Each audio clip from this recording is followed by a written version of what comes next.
أعوذ بالله من الشيطان الرجيم بسم الله الرحمن الرحيم السلام عليكم ورحمة الله وبركاته.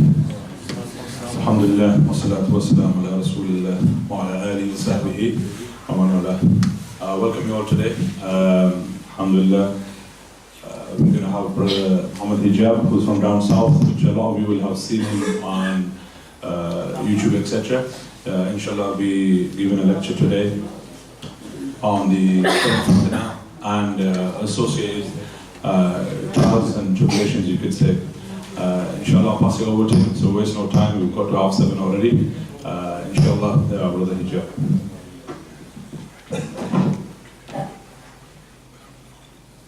Assalamu alaikum wa rahmatullahi wa barakatuh.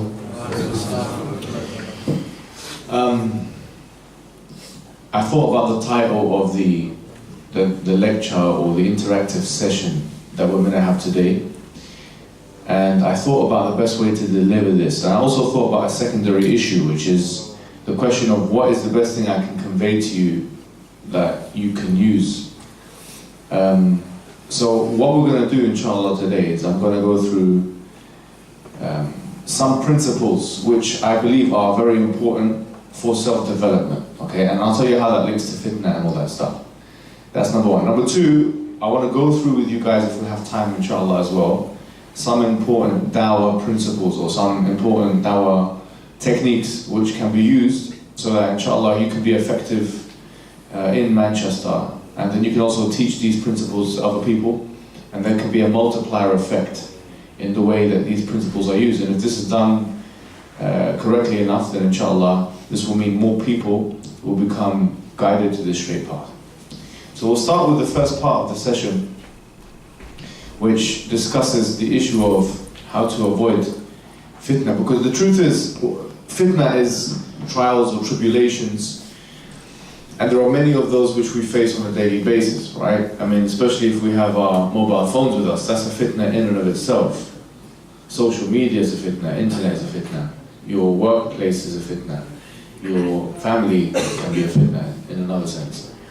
Here's one thing I want to put to everyone. The most important thing to have is a routine. Yeah? You are your habits. I mean, we are the product of the habits that we enact on a daily basis. And you know, there's a small book which became very popular in the English-speaking world, written by Stephen Covey. Does anyone know what I'm talking about? 7 Habits. The 7 Habits, right? Highly effective people. And you know, to be honest with you, I believe that's a good starting point, because he gives some principles which I feel are good principles, which I think I want to share with you, yeah, and link it with some religious themes. And I think Muslim people need to be cognizant of those principles. They need to know what those principles are. Not particularly because those principles are like wahi or revelation or something like that. No, because it's good advice at the end of the day, I believe, right? That, and then we're going to speak about some Dawah things after that, inshallah. So let's start with that. So his 7 principles are as follows. Number 1, he advises us to be proactive. Now that's a very straightforward advice. Yeah, if we say be proactive, what does that mean? It means let's really see if we were to pie chart our lives in terms of what we do on a daily and weekly and monthly basis. If we were to do a pie chart on how much we spend on each activity, what would the results actually be? So if we've got 168 hours in a week, or 24 hours in a day, or 1,440 minutes in a week, whatever it may be, yeah? 30 days in a month, and so on and so forth. How long do we spend doing what activity? That's a very important question, because we cannot progress until we know what we're doing at the moment, how long we're spending on each activity. And this goes back to Qawl Umar radiallahu anhu, when he says, حَاسِبُوا أَنفُسَكُمْ قَبْلَ أَن تُحَاسَبُوا. You know, hold yourselves to account before you are held to account. So how do we hold ourselves to account? This is a very effective way. Just sit down and actually try and track with yourself, how much do I spend, for example, doing mindless activities? How much do I spend doing structured activities? How many hours do you spend in a week doing exercise? How many hours do you spend in a week reading. And what kind of reading is it? Is it structured reading or is it unstructured reading? Is it a part of the syllabus or is it not part of the syllabus? How many hours a week do you spend studying the religion? How many hours do you spend a week reading the Quran, for example? Right? Some people have been Muslim for a very long time, but they don't know how to recite Surah Al-Fatiha. This shows you that they have not been putting the effort in that regard. So, how long do we spend doing X activity, Y activity, Z activity, right? And we really kind of tally it up and see what the results may be.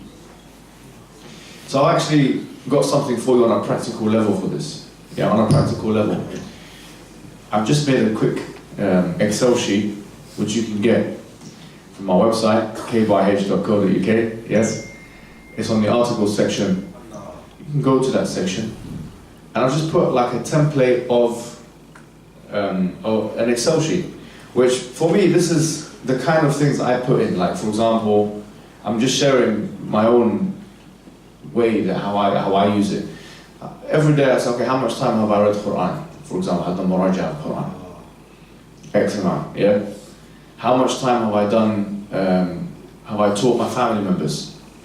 Which is very important, because a lot of people teach other people, but they don't teach their family, which is the most important thing. So I thought, I don't want to be a hypocrite doing dawah to the people and not doing dawah to my family. So I put a category for that.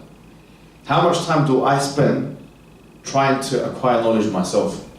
So I put a category for that as well. How much time do I spend doing exercise and so on and so forth? And at the end of the week, I've got these tallies now. Okay, I spend X amount doing exercise, X amount of doing this and this. So if someone were to ask, or if I was to ask myself, forget about someone, if I was to ask myself, of the 168 hours, how much of that time am I spending being productive? Or how, as a percentage, for example, yeah? I can be happy if I say that it's 30, 40, 50%. I'll be happy with that.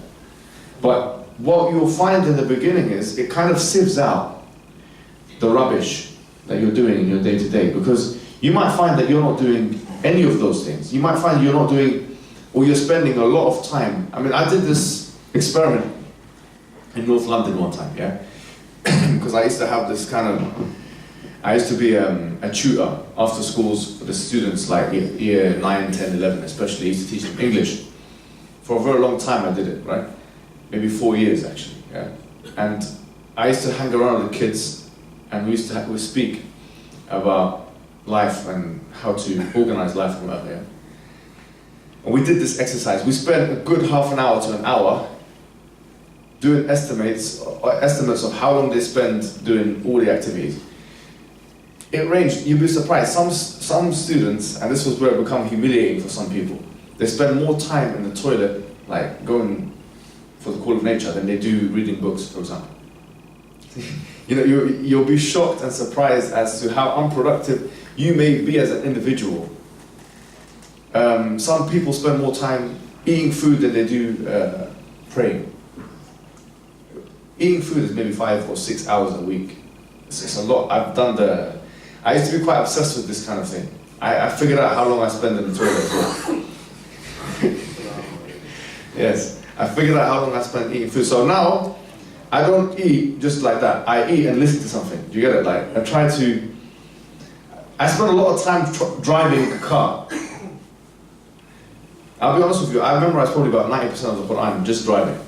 I didn't memorize when I was younger or something like that. No, it was when I was driving from this place to that place to this place. And it adds up, it's unbelievable. You'll be surprised, you'll be shocked. So, when you you'll realize that there are loopholes in you'll start realizing, okay, this is how I can be more efficient. I can be more efficient if I do this activity and this activity at the same time. Or I can do this activity and this activity at the same time. For example, I'll be totally honest with you. There was a time where I had to listen to like Islamophobes. It's Tommy Robinson, because I wanted to know what they were doing. So I said, I spent 5-6 hours in the toilet a week.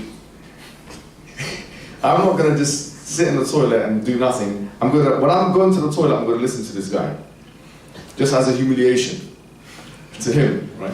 And to those individuals. But obviously there is some kalam on whether you could be reading or writing in the toilet is anyway. So number one is be productive or be proactive. And I'm giving you a very practical way to do it. And look, when you have a structure, the one thing that kills fitnah is structure. It genuinely does. Yeah, if you know I've got to do this at this time, and the best example of that is the salah. In the salah tanha 'anil fahsha'i wal munkar. That the salah prevents you from fahsha' wal munkar. The reason is that because you have something to do at a certain time. So it kind of blocks you. If your mind is going to wander and whatever, then you're more prone to do things which are haram. Okay. Number two, begin with the end in mind. Obviously for us as Muslims, the end is the akhirah, right? So we have to think, we have to be akhirah centered in that regard. We have to think about that. He says you've got to be principle centered, Stephen Covey, which is true as well. We have to be principle centered, but the two don't contradict. So we have to have the end in mind from that perspective. And you've got, every day has got to be moving. So for example, let's give a tangible kind of practical example. If someone wants to memorize the Quran, yeah, then you have to think, okay, there's 600 pages, yeah? For example, there's 600 pages.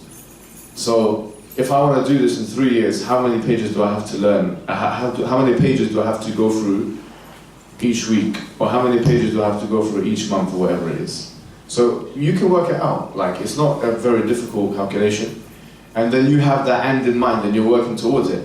And now if your targets that you've set for yourself go underneath that which you think is going to stop you from meeting that target, then you have to be a bit more, strict on yourself and so on. Number three says put first things first. So we said number one is be proactive. Number two is have the end in mind. Number three is basically prioritize, right? And Islam, you have something called fiqh al-awlawiyat, which is the jurisprudence of prioritization. Yes, there's a whole jurisprudence in this. Like, we know what to prioritize. This comes first, this comes second. Obviously the salah is very important. If you have two options of two things you could do at one time, what's the more rewardable thing? That's a very important question as Muslims we have to ask ourselves. It's not just about time, it's not just about what you're doing, it's when you're doing it as well. So the question, obviously in Ramadan, for example, if it's the night of the 27th, you want to pray. Generally you want to pray. Or do good deeds and give charity and pray. These are the kind of things you want to do. But in another time, you might want to do something else. Yeah, your wife might have rights, for example. Or your children in the daytime might have their own rights. So everything has its time and place. And when you realize that, okay, I can do the right thing at the wrong time and the wrong thing at the right time. You can do the right thing at the wrong time. Timing is key. It's finding that Goldilocks zone. Finding that precious moment, that time which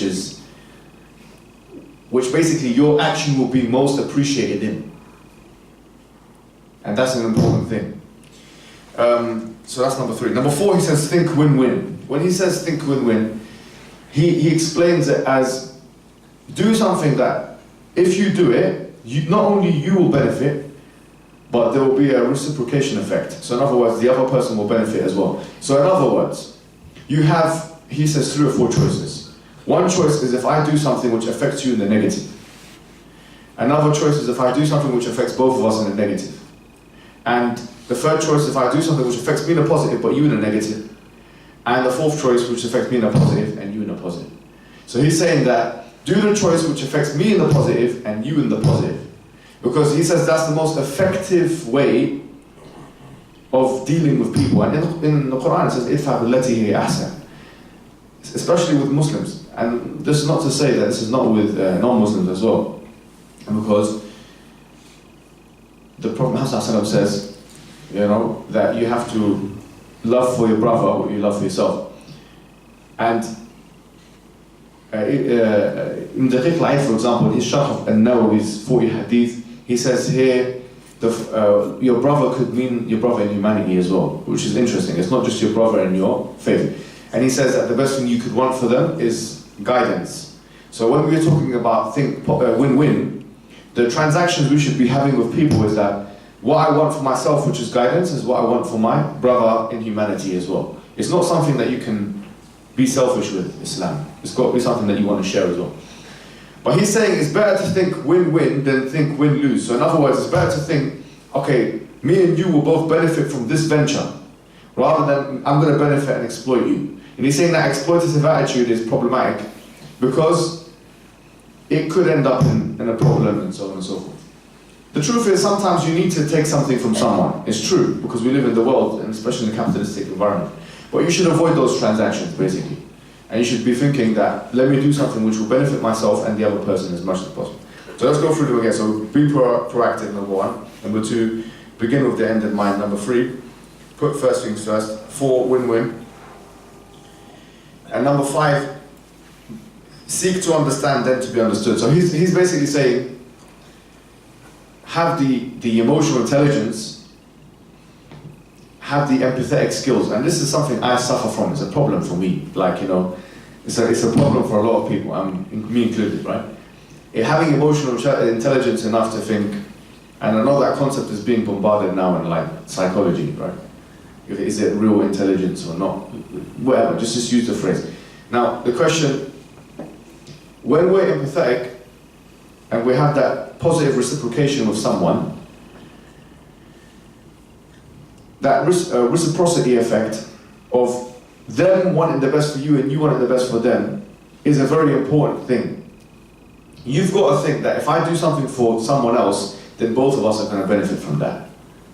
If you do something good for someone, then I will benefit from that. If people don't have that, then they wouldn't be given charity at the end of the day. But one of the things that British Muslims do very well, and Muslims, you could say generally speaking, is give charity. And it's because of this, the reciprocity effect. They think that by giving, I'm getting in the akhirah. That's a good thing that Muslims do, and they should do that in other things as well, not just in charity, but in akhlaq. At the end of the day, we're all suffering from a deficit in that field. That we're not really, we feel like, okay, it's okay when we do it for charity, for the needy, but in terms of akhlaq and giving good manners to people, we have like a sledgehammer approach. And we think we have a complacent approach as well. Sometimes Muslims are the hardest people to deal with each other, I found.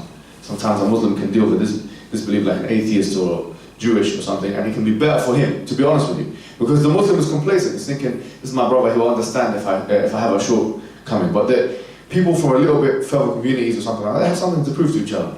And also because Muslims are, as my brother, you know, he'll allow me or something, and it's that complacency, which is problematic. We always have to have that positive understanding that if I do this thing for this person, then I'm likely to be implicated in that positivity. Yeah?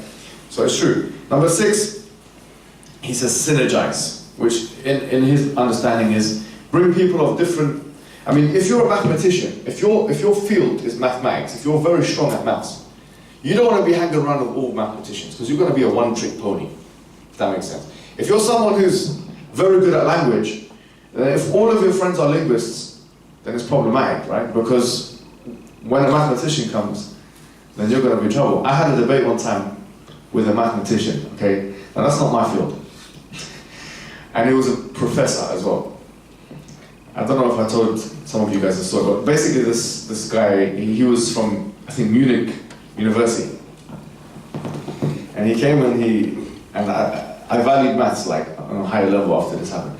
He started speaking to me about fine-tuning theory and whatever.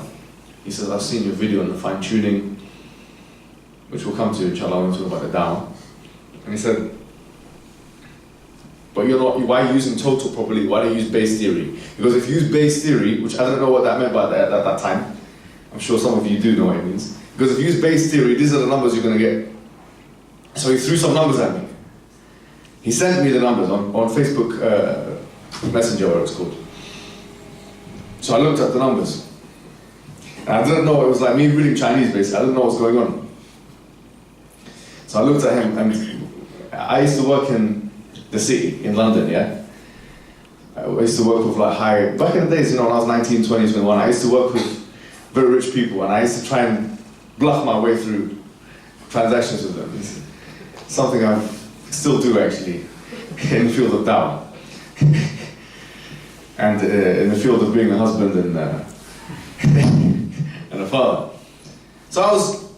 So he presented those numbers, and I wanted to prove to him that, you know, I don't want to say to him that I knew what he talking. I don't know what he's talking about. I said to him,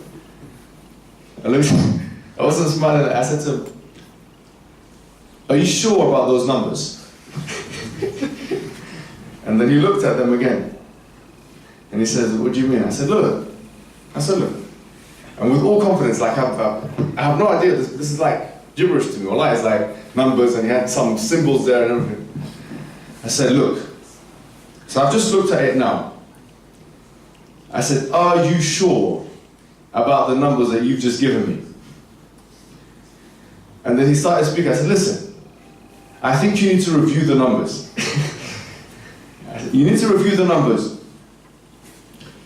And we'll reconvene after you've reviewed the numbers. I just have to go now, I'll do a couple of things.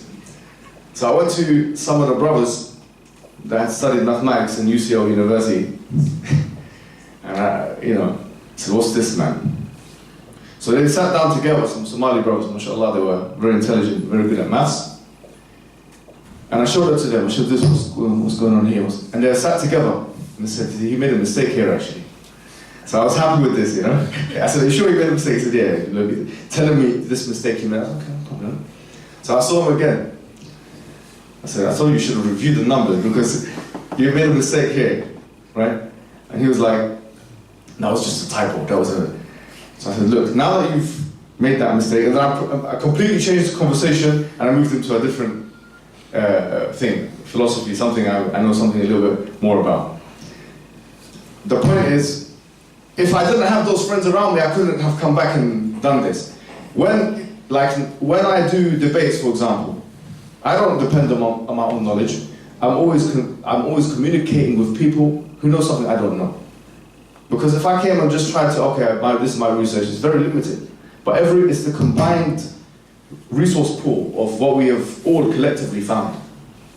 That is a very effective way of interacting, to be honest with you. And that's why communities that try and live in their own echo chamber think that they can solve all of their issues by themselves. Come on. It's very embarrassing, actually. It's very embarrassing. One of the brothers, I recently put up a video and I had a discussion with a health trainer, MMA. His name is Faraz Zahabi. I'm not sure if you've seen the videos. And he's talking about how to lose weight and stuff like that. Someone will say, "This guy's Ahlul Bid'ah." But this guy's talking about health and fitness. But I'm not going to take from him. That's why you're so fat. That's the problem. I'm not going to take from him because he's Ahlul Bid'ah. But he's talking about a specialist field that he is engaged in. The point is, if we lock ourselves in the lone wolf mentality, then let's see where you end up. Trust me, it's not going to be in a positive place because we have qasr in our logic and we have deficiencies and limitations in our abilities. As a collective, we're stronger than as individuals. So number 6 is synergize. Number 7 is sharpen the sword. Or you can say sharpen the sword.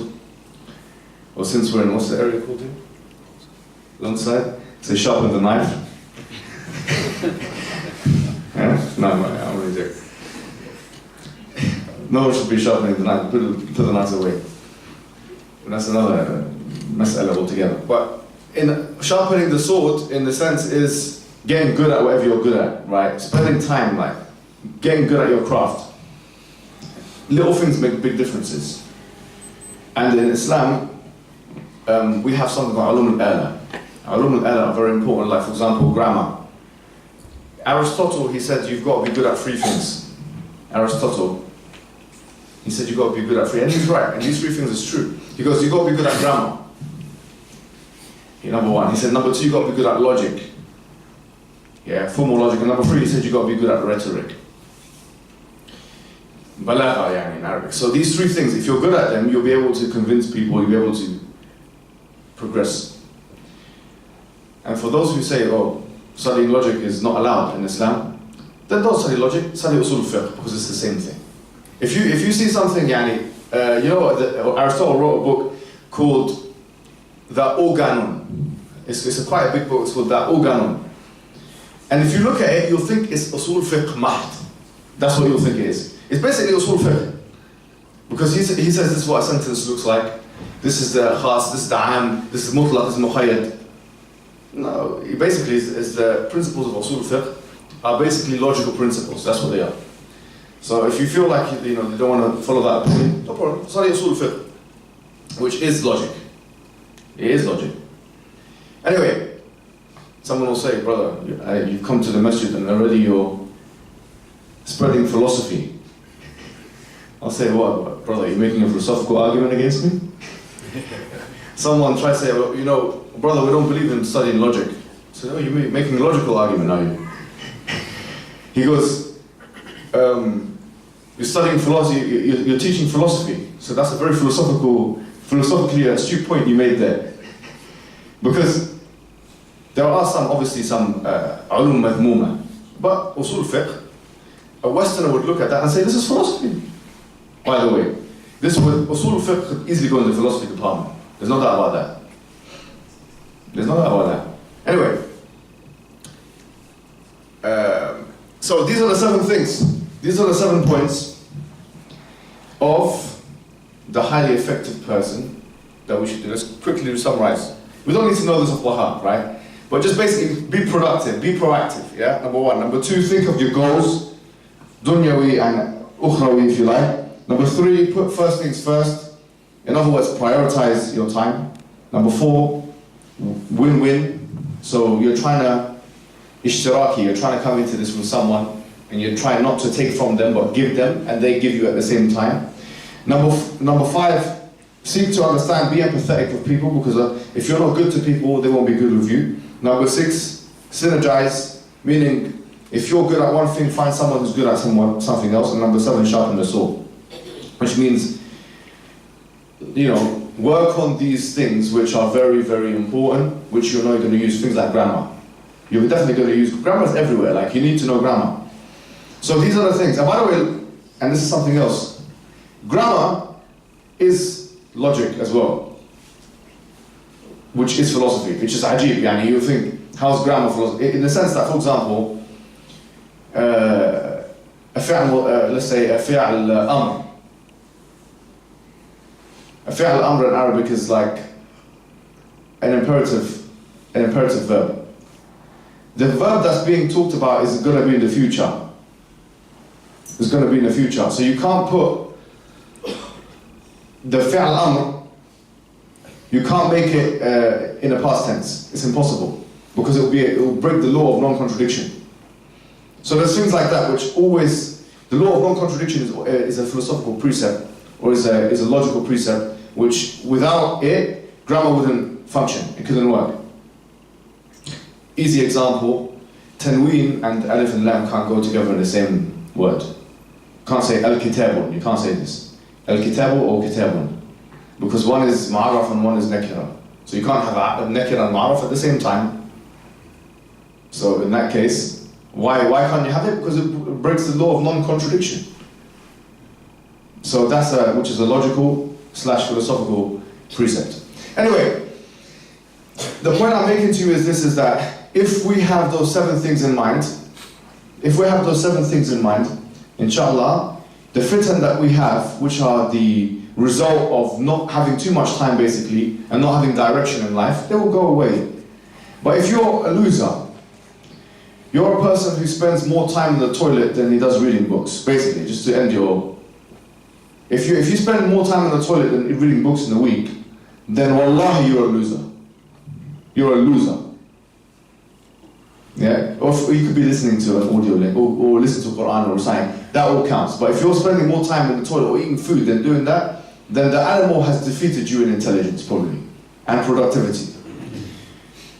So you have to, we have to tighten, our abilities. Now, with the time that we have, inshallah, because it's not too big of a group, I want to go through some Dawah principles we call the Go Rap. Who's heard of the Go Rap before? Okay, good. This is very important. Because hopefully if you guys can... Now we talked about ourselves now. What we should be doing for ourselves.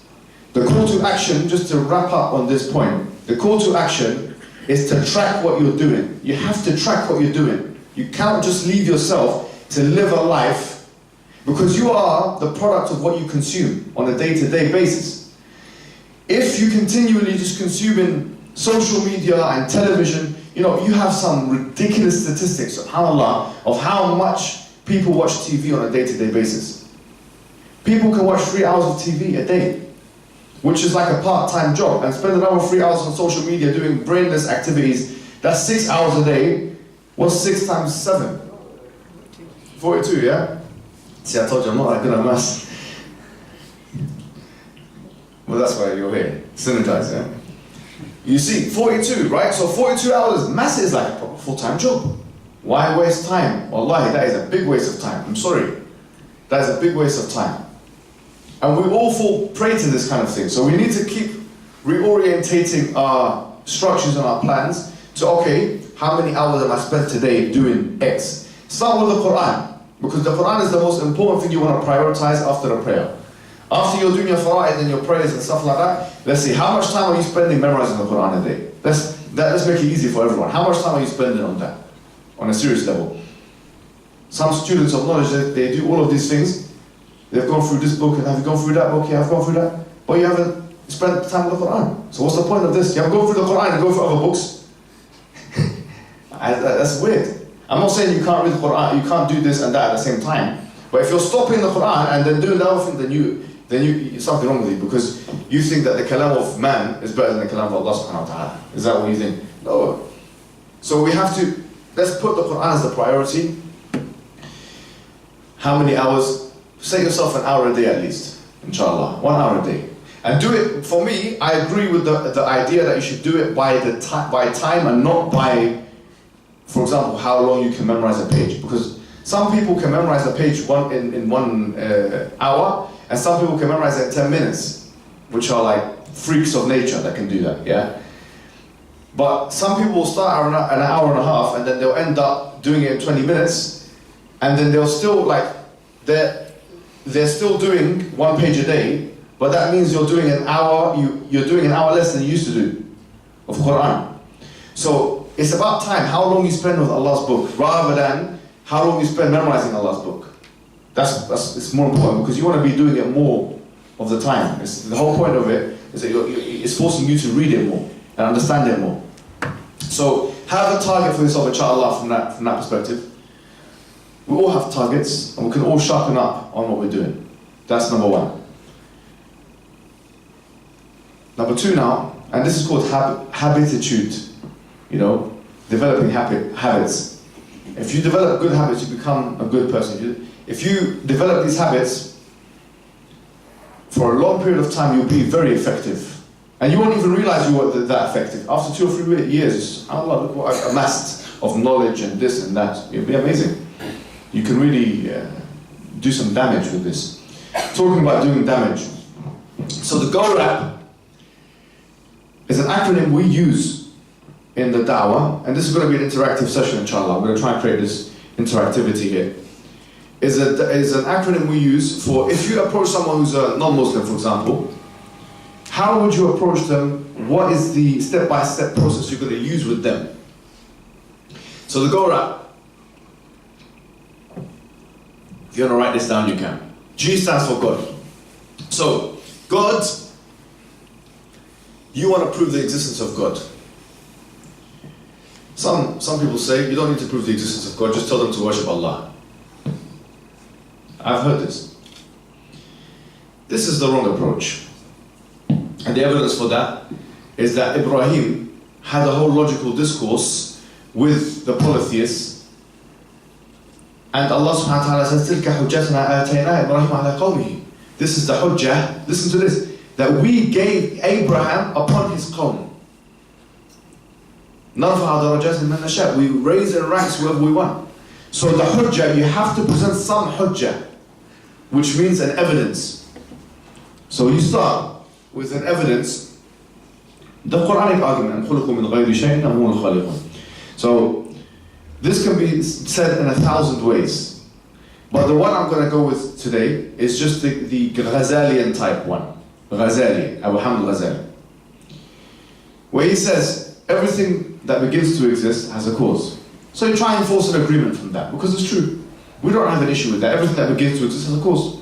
There's no theological issue with this.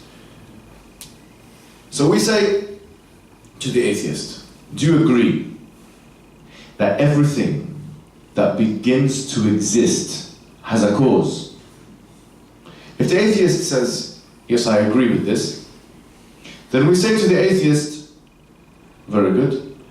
Do you agree, number two, that the universe began to exist? If he's a modern day atheist who believes in science and the Big Bang, he might say, yes, the universe began to exist. Therefore you say to him, therefore the universe has a cause. And then from there, you speak to the atheist with kindness and politeness and regard. Not the way we do it in Speaker's Corner, because these are special people. Yes, these are, no, they're not normal people. Wallahi. That includes, and you become like them, by after some time, I became like crazy as well. I started out very quiet and kind, and then afterwards, go to the park with the brothers.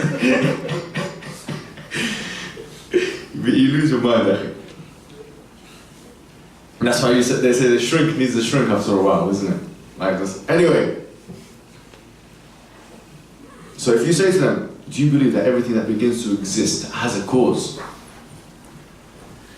And they say yes. You've got the argument there, you've got them, inshallah. Because if you get to the universe began to exist, therefore the universe had a cause, then you say, what is the nature of this cause? They're going to say the nature of this cause is that it has ilm, intelligence, power, ability, and so will, so on. These are good things to mention.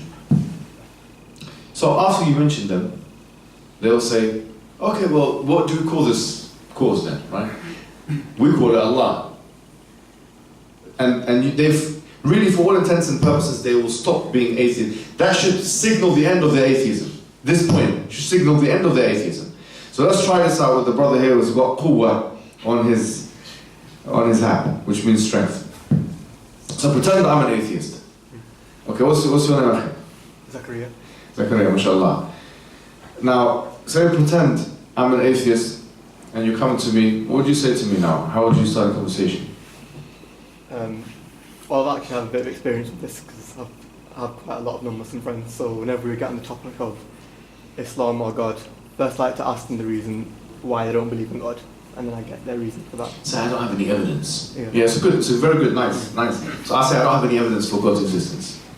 And then I'll say, okay, so that's when I would come. Okay, so let's go through it. The what I just said now, let's try and regurgitate it. So, do you believe in cause and effect? If something exists, do you think something would have caused that to exist? Do you agree with that? Anything that exists has a cause. Yes. So your God has a cause. Well, we would say that when it comes to God, well, that's special pleading. I don't want to hear it. You see, be careful. It's not everything has a cause. Be very careful. Everything that begins to exist. If you say this and underline it, they can never go. Because if they say, well, what about your God? They say, well, actually, he didn't have a beginning. Yeah. Did you see? Yeah. All right. Let's start again. Do it with me one more time. Okay, so do you believe that everything that begins to exist has a cause? No, I don't believe that. Well, then I'll say to you then. Okay. Yeah. What you would say to me is that, give me an example of something that began to exist without a cause. So now put the onus on me. Put it on me. Say, give me an example of something that began to exist without a cause. Right? So give me an example of something that exists without a cause. I can't really give you off the top of my head. Oh. So now I'm on the ropes. What are you going to do to me? Well, to me that tells you that you don't really understand exactly where you get your concepts from. So okay, no, I understand where you're coming from. Let's go with it then. So everything, for the sake of argument, everything that begins to exist has a cause. You're right. okay. So do you how do you believe that this universe came to existence? Yeah, because Big Bang and all that, yeah. So what would you say caused Big Bang? Well, I don't know. Well, we as Muslims would say that Allah caused. Okay, don't jump straight to it, because if you say Allah, they'll run away. Now, I'm not saying all atheists would run away, but a lot of them just don't like it, right? So say, remember, the third thing is, the universe has a cause then, yeah? Get them to agree that the universe has a cause, then ask them, what kind of cause is this? Has it got power? Would you say it had power? If they say no, how did it bring this thing into being? Yeah. The universe. Does it have intelligence? And you can easily elicit answers from that. Yeah, these are easy, questions. But you've done really well. Yeah, very good, inshallah. The brother here. Yes. What was your name again? Amar. Play it. Amar, let's do this. As I'm an atheist, what do you say to me now? Tell you there's no hope. Hello. I'm joking. I'd say. I thought your religion says that your prophet was sent, as a Bashir and a Nadir. You're telling me that there's no hope? I'd start off here, same as we were asking, probably what's your purpose in life, I suppose. I like that. No, it's a very good. But let's save that question for later. I want you to practice this argument. It's a nice argument for the layman. All right. So let's go for it. What was the first question? Someone put their hands up to remind me. The brother with the nice, the purple, yes. Does everything that begins to exist have a cause? Excellent, right? Don't forget that's the first question. Yeah. Would you agree? Bring them in nicely. I used to do sales, yeah? I used to sell land, I'll be honest with you. I used to be a land broker, yeah? I used to sell land in Spain. And then they used to give me a list of people I have to call. And then I try my best to, these people have a lot of money, I try my best to say, listen, it's just intonation. You can convince anyone of anything, wallahi. You can convince someone. I worked in a company one time selling financial advice. I sold advice, yeah? And it wasn't me doing the advising, it was someone else. I was a young man. And just bring them in, man. I say, look, it costs £300 an hour, but this advice, you can bring them in. Shabran knows what I'm talking about, isn't it? What was your sales advice that you gave me last time? Tell them that you know how they feel. Yes. I know how you feel, To go back to empathy, isn't it? I've been through this phase when I was younger. Yeah. I tried that okay, I'm not going to go to my personal life. These techniques don't work in marriage, okay? This just as because a lot of you guys are going to go home and say, well, do you agree? And just be quiet. It's not going to work. It's not. Okay, let's start, inshallah, one more time. So do you believe that everything that began to exist has a cause? I think you make a good point. Okay, so what? Can you list me anything that came into existence without? No, I agree with you. I don't need to list anything. I'm just reassuring so you Okay, thank you for that. No, you're right. I can't think of anything on top of my head. So how do you think everything around us came into existence, being the universe?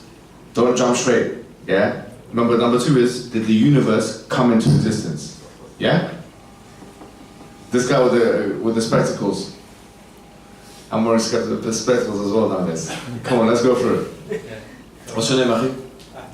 Ahmed, mashallah. Are you from Egypt? Libya. I knew you were somewhere. I could tell. I know my people, Yeah, go on. So do you believe that everything that began to exist, of course? Yeah, okay. Well, in that case, do you believe that the universe began to exist? That's what the science says, yeah.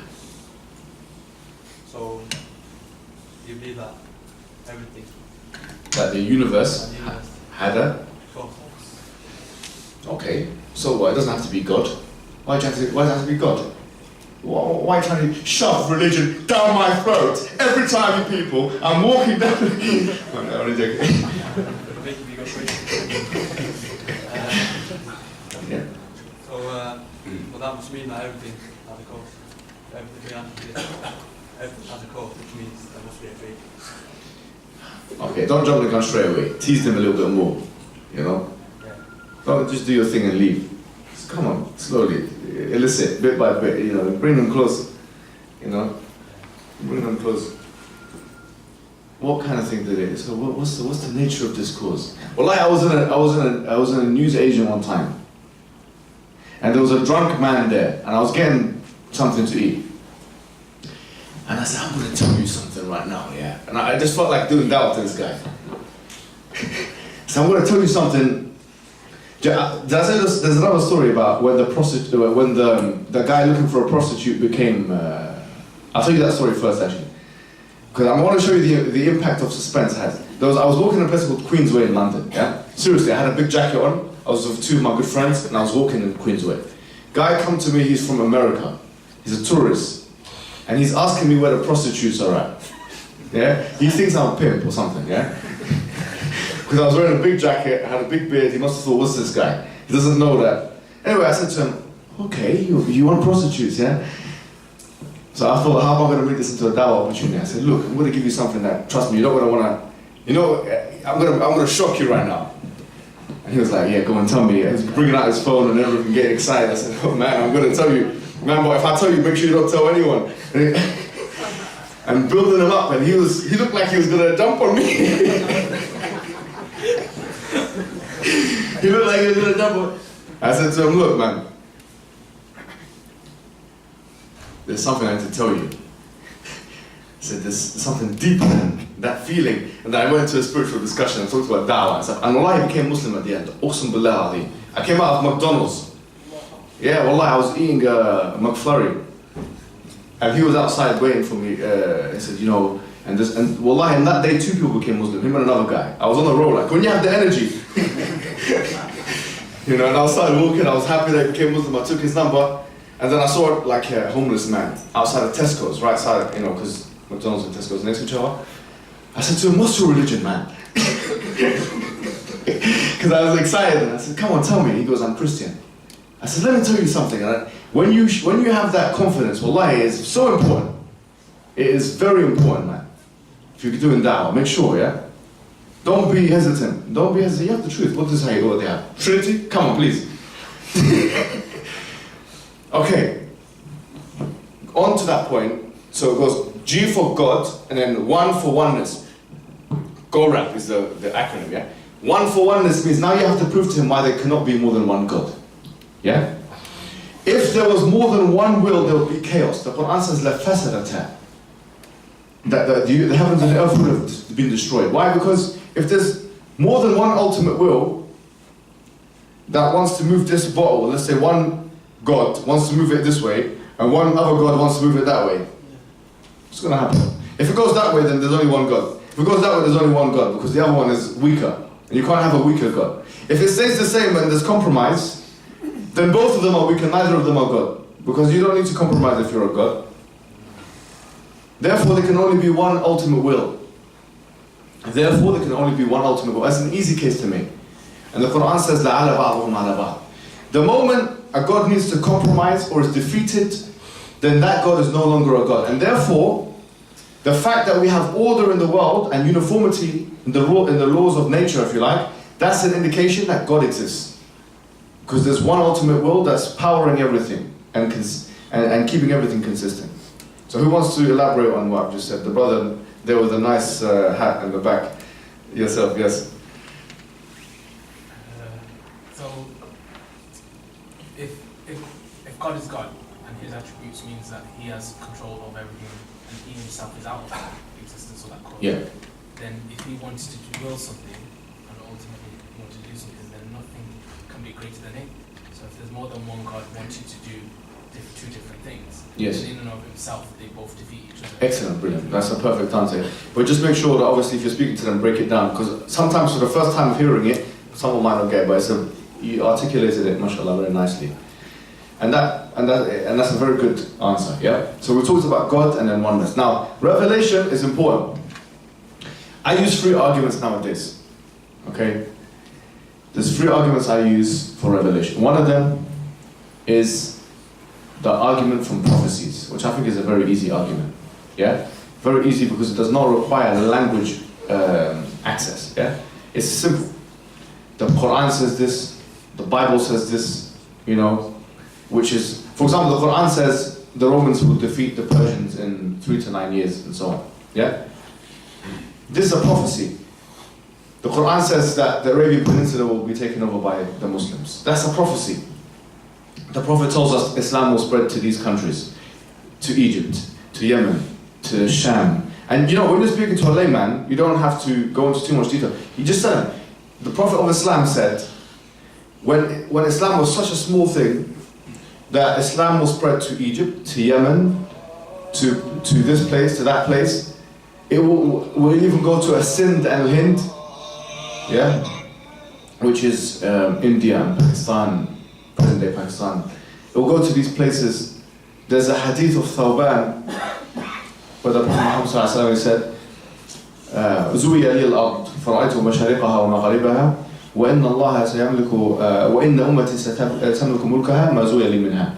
That the earth has been projected to me, and I saw that my ummah will take the eastern and western parts of what was projected in front of me. They will possess that area. He didn't say north and south, he said east and west. مَشَارِقَهَا وَمَغَارِبَهَا. And that's exactly where Islam spread. And by the way, that's amazing because Persian Empire and the Roman Empire were two great empires, thousands of years in charge. It's not easy to just say that they're going to be overcome. So one thing I talk about is prophecies. Another thing I can talk about, obviously you have to talk about preservation. The Quran is mahfuz, is preserved and so on. Yeah? We talk about the fact that there's no contradictions in the Quran. But the fact that the Quran says, try and find a contradiction, is not found in any other scripture, by the way. If this book was other than God, from other than God, then get from it any contradictions. لَوَجَدُوا فِيهِ اخْتِلَافًا كَثِيرًا. They would have found in it many contradictions. لَوَجَدُوا فِيهِ اخْتِلَافًا كَثِيرًا. But no other book that I know of has this challenge even in place. But we were talking about the law of non-contradiction when we were talking about grammar before. Everything depends on it in a sense. So why is it that only the author of the Quran made it a point to highlight the fact that there should not be any contradictions in the word of God? Why doesn't it say in the Bible, for example, try and find the contradiction, or there's no contradictions in there or something? The best you'll find is God is not the author of confusion or something like this, which is not really being clear about the logical parameters there. So, in other words, what the Quran is saying is that this book is in consistency with the laws of logic. That's what it's saying. Because why would you mention contradictions? Why would Allah make a point to mention, okay, they would have found in it many contradictions? Because it would have been inconsistent with logic and reason otherwise.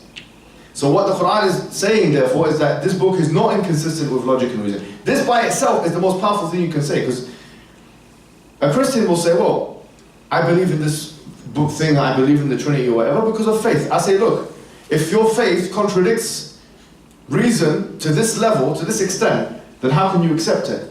And of course, the scholars of Islam, like Ibn Taymiyyah, for example, that you won't find the contradiction between aql and naql.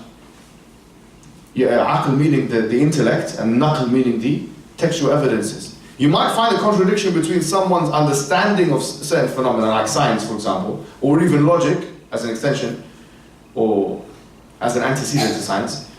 No problem. But you will not find something which is purely like the law of non-contradiction, in the purest sense, found in the Quran. You're not going to find that. So that's important. Then you start talking to them about, and this is something very powerful, wallahi, and I think it's very strong, we should talk about this, is the structure of the Quran. Because a lot of non-Arabs, they don't even need, here's the truth, the Arabic language in order to appreciate this. There is a non-Muslim person called Michael Kuipers, who wrote books on the structural coherence of the Quran and the Bible as well. The thing is this, is that the Bible, we agree that parts of it are from Allah. No problem, it might be from Allah. Some parts of it might be preserved, not all of it. The Quran is a circumstantial revelation. It was revealed bit by bit. The fact now that you have a knitted togetherness, and that the Quran is in unison, is clean and is structured, it's all in line with one another in that way, is something that is very surprising. Like for example, let me give you an example, right? The Quran, the beginning and the end of the surah, any surah in the Quran, are inextricably linked through lexical values. Like you'll find that there's certain words that are used in the beginning of a surah, any surah you want, and the end of the same surah, and the end of that surah, and the beginning of the next surah. And this is what one of the people call dovetailing. It's dovetailed. And the fact that the Quran was not revealed in order makes this a very strange phenomenon. And very impossible for someone to deliberately put this in whilst at the same time answering questions, for example. Let me give you an example. There's 114 chapters of Quran, yeah? Give me two numbers, brother, in the middle. Two numbers between 1 and 114. 70 And? 53. No, two numbers next to each other. 70, 71. 70 and 71. 70 is Surah Al-Ma'arij, 71 is Surah Al-Nuh. Yeah? Surah Nuh. 70 is Surah Al-Ma'arij. Before it's Surah Al-Haqqa. Yeah? Okay. If you look at Surah Al-Ma'arij, yeah? And Surah Nuh, you might think this is tenuously linked. How could Surah Al-Ma'arij and Surah Nuh be linked? Let's look at Surah Al-Ma'arij in the beginning first. Allah subhanahu wa ta'ala in Surah Al-Ma'arij in the beginning, He talks about Ad and Thamud. Yeah? And He talks about the people that they have been destroyed and how they were destroyed and so on.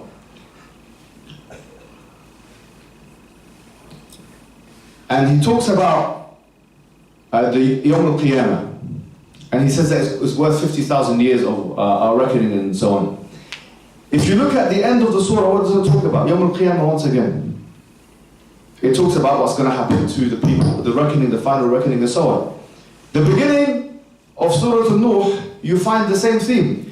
That Nuh is warning the people of the Day of Judgment and they are not listening to him. And he does so privately and secretly. He does so privately and secretly. And then you have the destruction. So you have destruction beginning of Surah Al-Ma'arij. You have Yawm al-Qiyamah in the beginning of Surah Al-Ma'arij. You have both of those scenes at the end of Surah Al-Ma'arij. And then you have both those scenes in the beginning of Surah Al-Nuh. You have destruction at the end of Surah Al-Nuh of the people of Noah.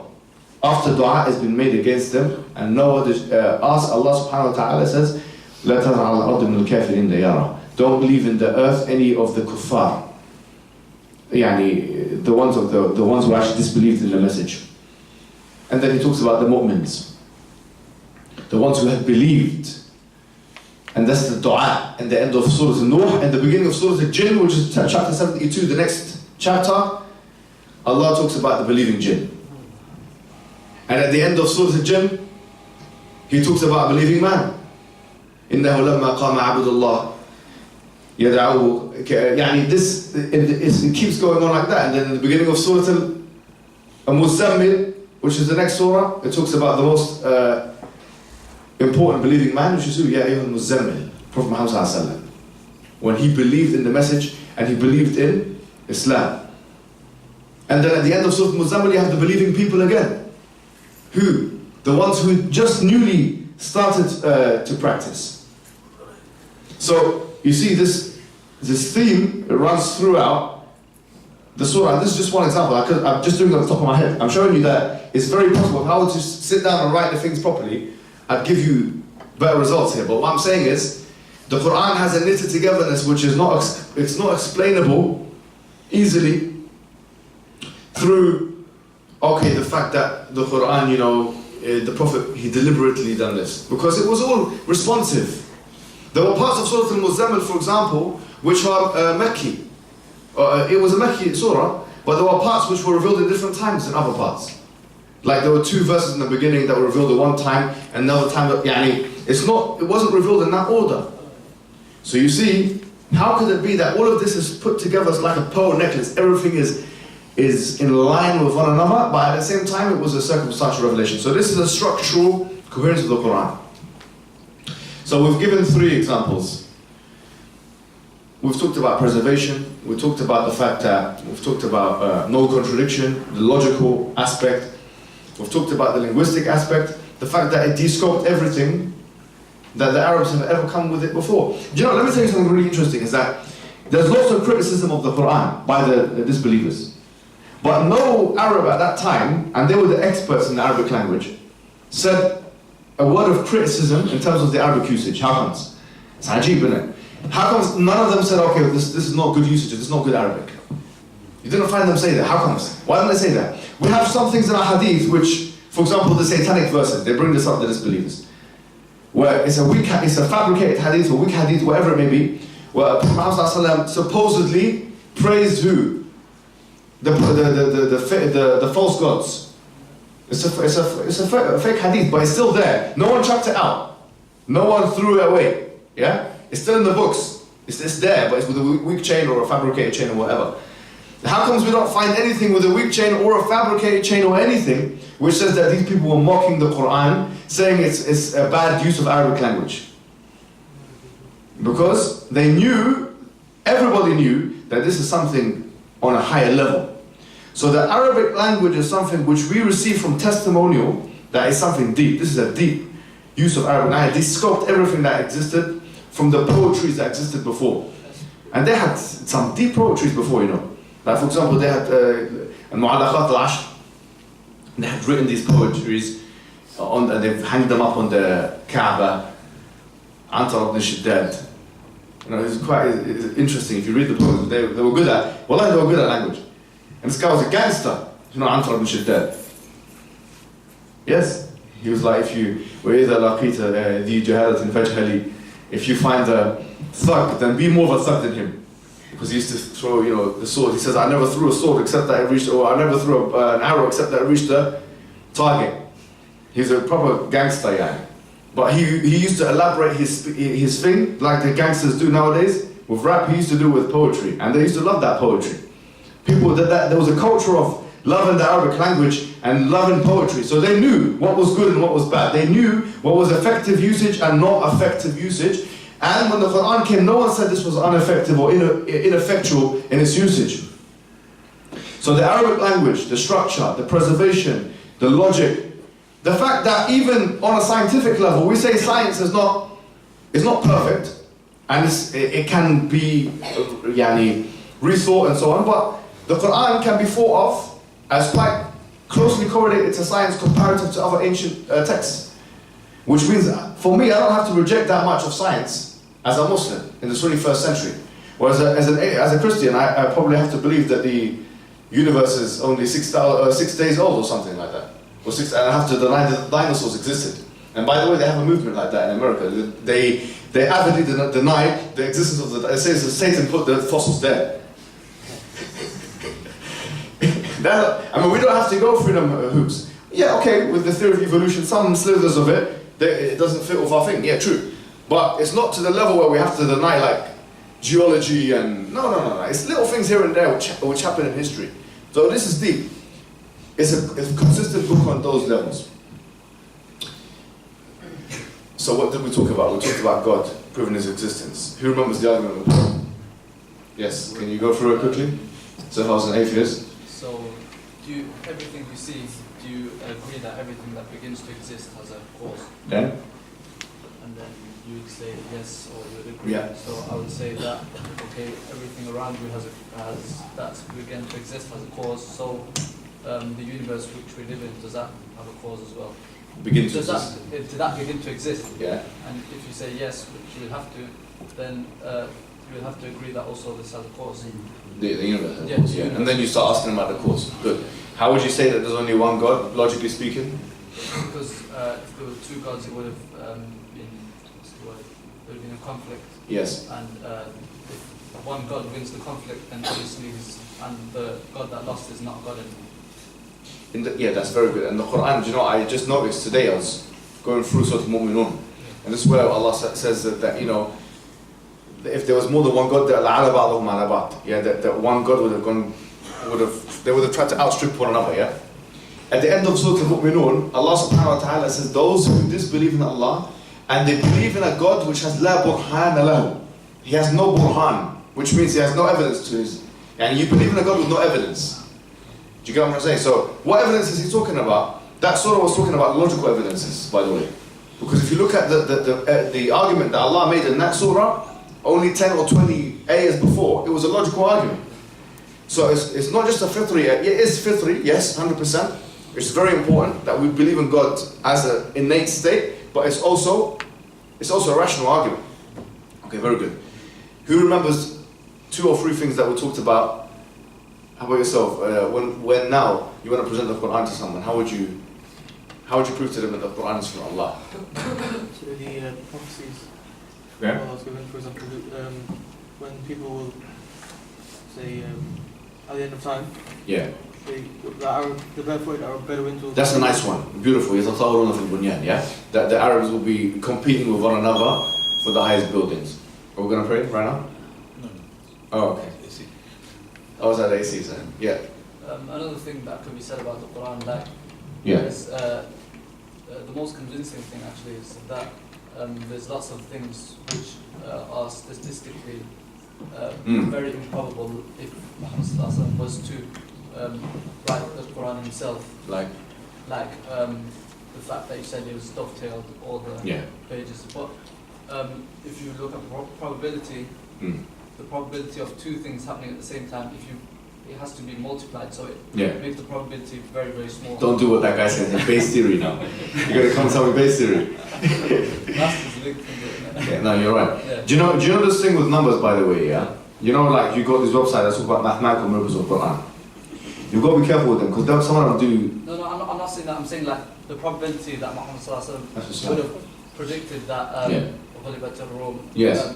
and that it would happen in this amount of years. Yeah. The probability of that is... Yeah, it's a good way of packaging it. It's a brilliant way of packaging it. I agree. I do that myself. It's a good way of packaging it. There's this point on mathematical miracles. I want to make a point on it though. There's a lot of it which is embellished, a lot of it which is exaggerated, and a lot of it which is false. Yeah, they don't have a qaida dhabit. For example, they say that Allah says in the Quran 24 man, 24. Like Allah mentions the word man 24 times, and he mentions the word woman 24 times. But the truth is, he mentioned the word man. How are you counting 24? Because I went through the Quran myself, looking at what they mean by man. So they count rajul, that's one man, yeah.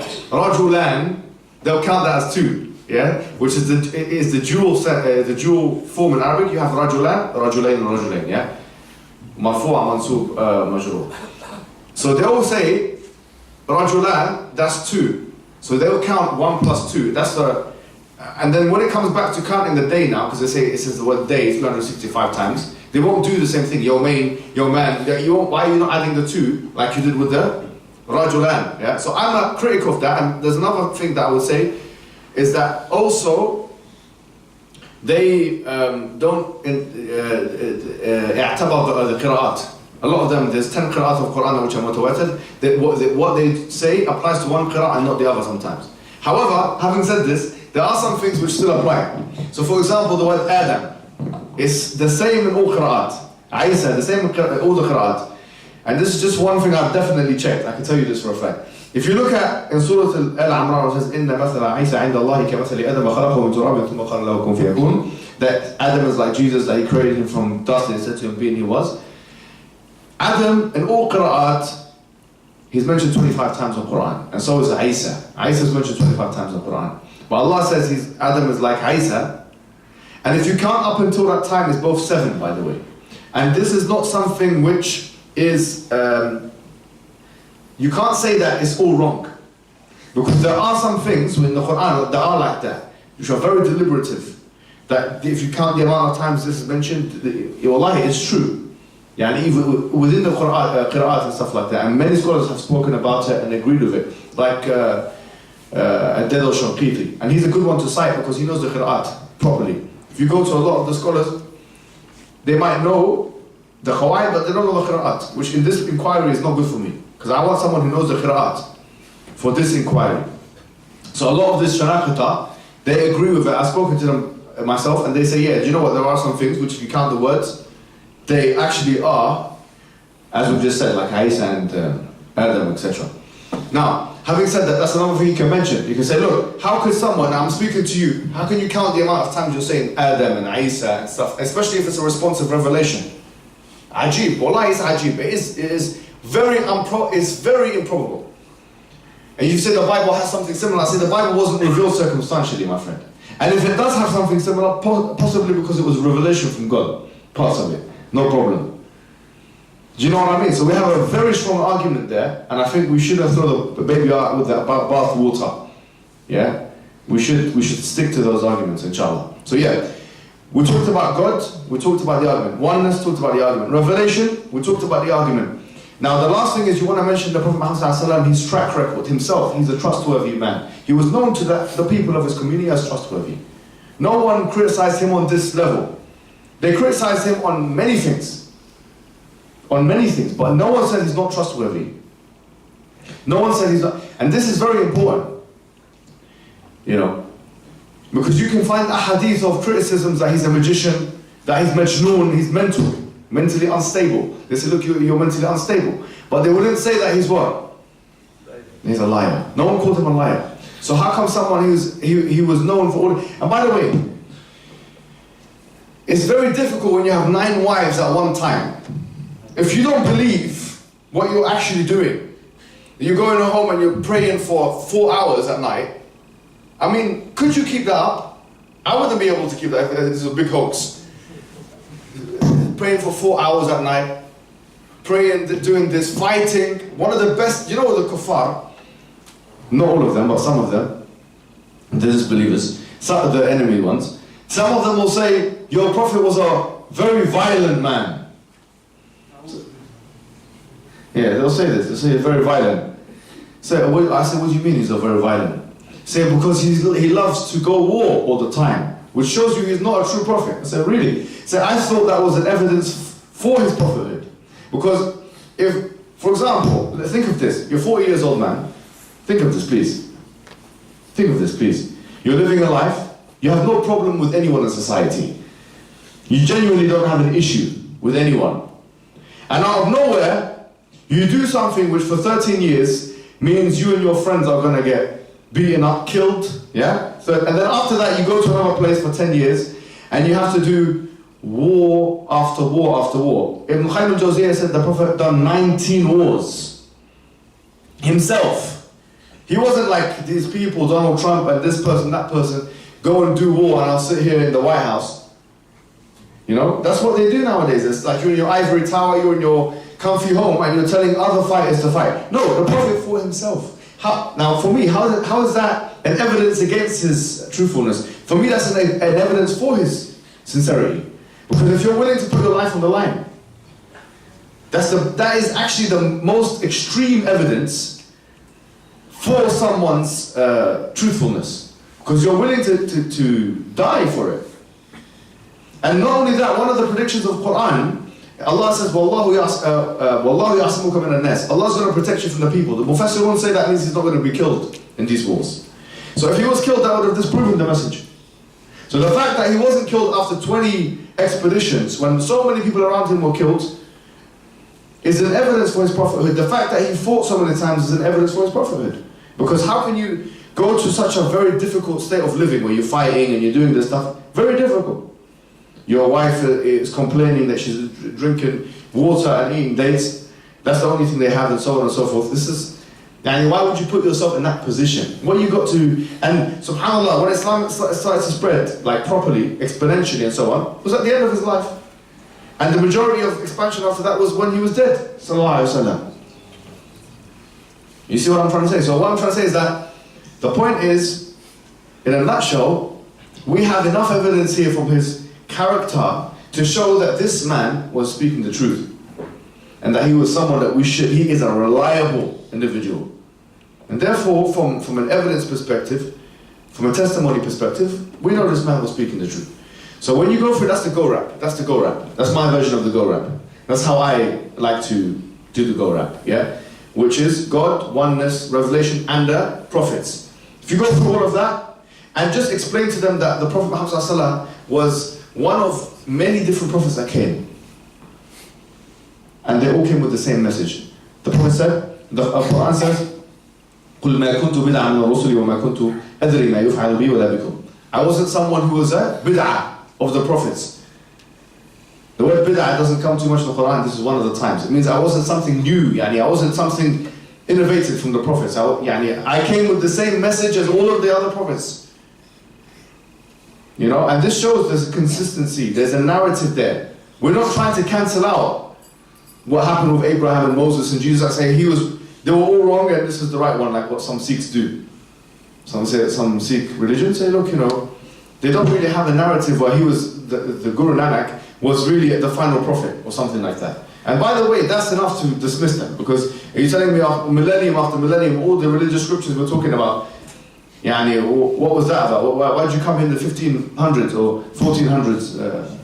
You know? Or this Ghulam Ahmad, for example, who made false predictions, by the way. He said, I'm going to marry this woman. He never married her. He said, Wallahi, this and that, I'm going to marry. I found that funny. He said, I'm going to marry this woman, Wallahi, and he's a liar, because that mentioned. Anyway, the point is, this is a go round. So inshallah, what I'm going to do now, I'm going to open the floor for questions and answers. Things that maybe you guys have faced in Manchester, some regional issues or whatever, some questions that you might have been asked, or some questions that relate to Dawah that you might want to do. I'm not sure if we want to do prayer before or after this question and answer. After that, inshallah, we're going to pray, or before that, I don't know, and then we'll see how it goes, inshallah. Yeah? So who wants to ask a question? How are you? Yeah, alright, no. How you doing, bro? You okay? Inshallah. I like your glasses there. What's your name, man? Abdullah. Oh, mashallah. It's good to meet you, man. I like the people of Manchester. Northerners are much more kind and soft than the Southerners. I've never been, that was the first time I was told, how are you, in a long time. I thought it was a question. Even from my wife. No, I'm joking. What else? Come on, guys, yes. Is the O in Golrap the theory of infinite regression? Is that the same No, thing? O is oneness. So how you prove there's only one God and there's not more than one. But you can, okay, a good thing that you mentioned infinite regress, because someone can say, where did God come from? Yeah. So you say, look, if there was something that came before something, and there's something that came before something, and that continued regressively, infinitely backwards, we'd never be here. That's the truth of the matter. It's the truth of the matter. If you have something that came before, if someone said, look, brother, I'm going to say to Amar, yeah? I need to Amar's permission before I drink the water, yeah? But he has to ask an infinite amount of people before he gives me permission. Will I ever drink this? I'll never drink it. So likewise, if there was an infinite amount of causes, yeah, and no first cause, then the universe would never be created. We'd never get here. You see, we'll never get here. That's the reality. And they struggle with this. The atheists, they really struggle with this. Wallahi, they do.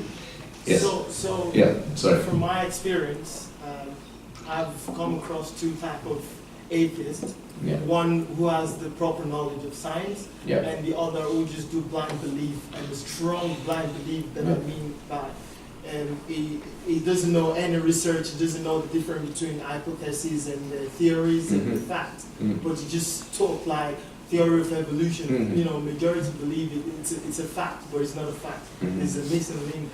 And for the atheists who really understand the nature of science and how it works, how would you be able to differentiate and give da'wah to the one who has a blind belief and the one who has a proper knowledge? With the blind, the very good question. So someone, he asked the question of, what about those people who have blind belief in scientists or in scientific propaganda?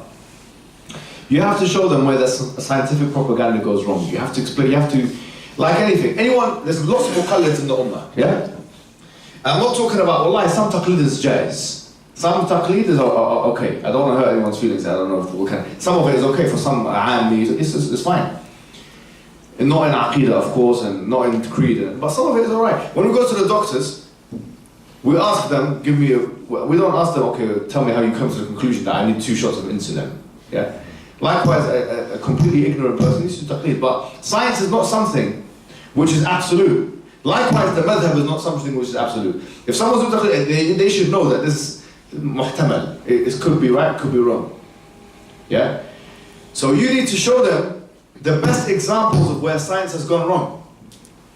That is, or not have gone wrong, but where it continues to develop, in my opinion. For example, geocentricity. We believed in geocentricity for years. There's some scholars that, even now, will say the earth goes around the sun, because it was in the books of the ulama back in the days, and they believe in it. Even though the Quran doesn't mention this, there's a hadith of Abu Dhar al-Ghafari, whatever, which doesn't mention geocentricity, and I can talk to you about that if you want, but it's a discussion that we can have afterwards. The point is this, is that if the scientific community was so obsessed with the geocentric model, they probably believed in it, and then afterwards, okay, they were disproven, there was a paradigm shift. So you have to explain to them, look at Newtonian physics, how that was reversed for Einsteinian physics.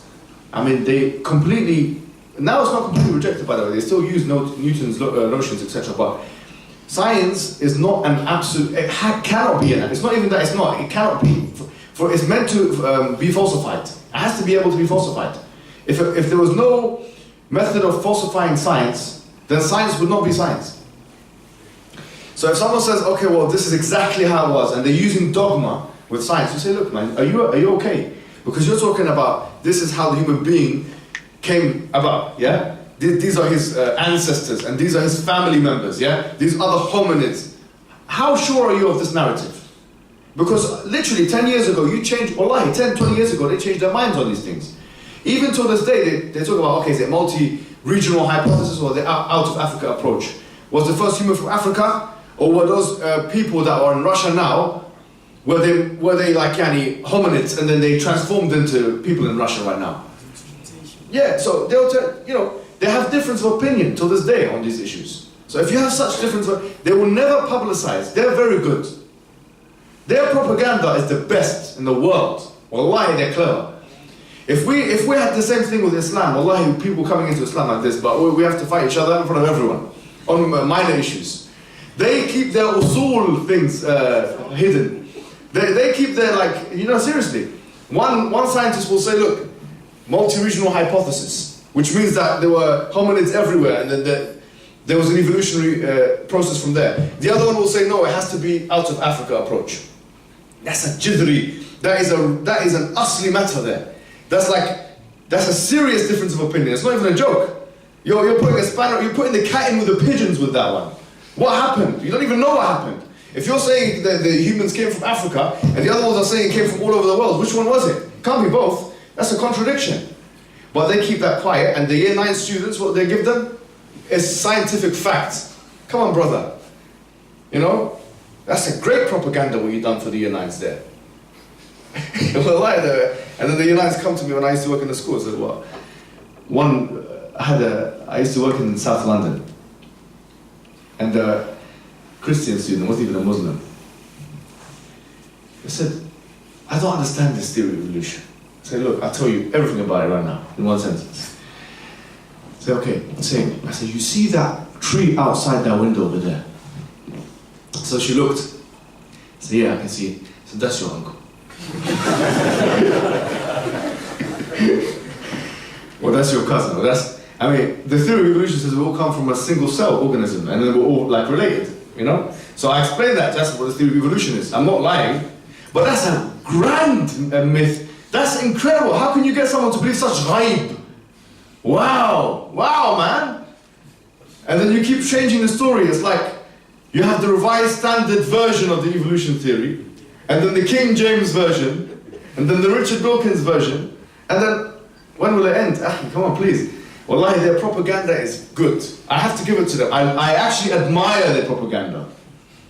Thinking, boy, man, you kept this stuff. You made it seem like there's one thing, one opinion, but on an academic level, there's so much opinion. Neo-Lemarchian evolution, they're fighting each other, they're shouting at each other. Look at Stephen Gould and a punctuated equilibrium mode theory. Look at that. And him and Richard, he's attacking Richard Dawkins, and he's much heavier than him. Richard Dawkins is a journalist, according to some of these. He's nothing. Old man. He's not really a specialist in that way. So, but he's good at propaganda, it's very good. The evidence, science. Brother, please. There's so many scientists that disagree with you on the selfish gene and on these issues. But they're so good at covering all of that up. It's like coming to me and say, look, what's the difference between Shia and Sunni? And I say, look, man, there's no real problem. It's a fact, Islam is true, and I've just covered it all up completely. I say, there's no difference between Shia and Sunni. Or something like that. That's what the year 9 students are exposed to in our schools. Basically on a scientific level. If someone asks them, what's the difference between Shia and Sunni? They'll say there's a big difference, These ones are killing these ones in Iraq and Iran and almost 2 different religions. No problem. But when they ask about evolution, no, there's only one opinion. Khalas, just swallow up and go. Yeah? And that's the same with, wallahi, we have this mentality as well in Islam. This guy's been refuted, khalas, it's finished. But there's another opinion. No, don't worry about that. Be quiet. Be quiet. Actually, there's a diversity of opinions there. You're not going to just put it under the carpet. Yeah? So when someone tries to delete nuances from the public then you know they have an agenda. That is a qa'idah. That is a principle. Take it. If someone tries to delete nuances from the public discourse, then you know they have a propaganda. And these people, they're using evolution. Richard Dawkins is very clear. He uses it. He says himself, I know it's not a good argument against God, but I use it because it works and it makes people atheist. Yeah, so can I add something to what you just said? Yeah. In science, there's no single evidence of evolution or changing between species. I mean, within the same species, maybe they can develop something else, but within the same species, but there's no single evidence in science or biology that is change between species. Oh, a fish changed to be a lion. There's no single evidence of that. Or an amphibian in their example. Yeah, exactly. Why do I have so many of those fossils and so on? But once again, they'll make it very clear that you don't need those evidences because we have the RNA, we have the DNA, we have the fossil, and the propaganda is very powerful. At the end of the day, if you're in a university, you're not going to get done if you attack string theory, and you say string theory or this theory is problematic, but you will be ostracized and marginalized as a professor if you start saying that Darwinian evolution is problematic. As an asl, you will be finished because they'll see that as creeping creationism. It's true, by the way, that the atheists have an argument that we shouldn't hide this knowledge. It's true because we need to know what they're saying. But at the same time, you can't attack those who are non-believers of what you believe in that way. So there is a middle ground somewhere, inshallah. The brother over there. Yeah, I was just going to ask this question in anticipation of what I think an atheist might respond to what you said prior. With regards to the whole GO, the method of proving that. You mentioned that. Go around, it's called. You mentioned basically about if there were more than one God, then there would be conflict. Yeah. How can we deduce that based on our knowledge of God? Perhaps they could say that these multiple gods can be in sync, perfectly in sync, because they are on such a high level, there will be no need for conflict. So how would you respond to that? So I'll say if they were ultimate God, if they had an ultimate will, being in sync literally means that they're compromising with each other. For example, I'll take over the world on Monday, you take it over on Tuesday, I'll take it over on Wednesday, and you take over on Thursday, yeah? For example, I'm just being crude about it, right? Obviously not in that way, yeah, but just to simplify it, this is the kind of thing which we mean by in sync. Either that, or let's both take it over together on Monday, or let's both take it over together on Tuesday. Both necessitate compromise. In either case, compromise means that, why do you have to negotiate with another party on how you use your will? You only need to negotiate with another party on how you use your ultimate will if your will is not in fact ultimate. Yeah, if it's not an ultimate will, then compromise is a necessary evil, if you like. But if it's ultimate, you don't need to compromise with anyone. Yeah. Why is compromising necessary? Because, for example, if I, and maybe in this masjid, there was committee members. Yeah. I don't want to be controversial. But one person's not going to come and say, okay, I'll make a decision for everyone now. Everyone go home. They're going to have shura, I'm sure. And they're going to say this. Because why? Because there's multiple stakeholders, you see. So there's going to be, okay, well, this person's doing this for the masjid, this person's doing that for the masjid. They all have to come together. If there's multiple stakeholders, that means that one person could do something which could damage the situation for another person. But if there's no consequence, there's no compromise. That's how it is. That's a qaida. That's a principle. If there's no consequence, there's no compromise. If I can, I will, basically. And that's how it should be. Right? You can't share your ultimate ability to do something unless you're sharing it with another ultimate ability. And if you're doing that, then you're not. It's not actually an ultimate ability. It's an ability. It's an ultimate ability. Then it doesn't require compromise at all. One more, last one. Yeah. Just a point to add to that. Yes, please. Is that if you look at every polytheistic religion in history, the gods are always fighting, squabbling. There's never harmony ever. Greek mythology, Hinduism, they're always like one-upping each other and fighting. You can make that point as well, maybe. Excellent. Jazakumullah khairan. Okay, shukran. Jazakumullah khairan.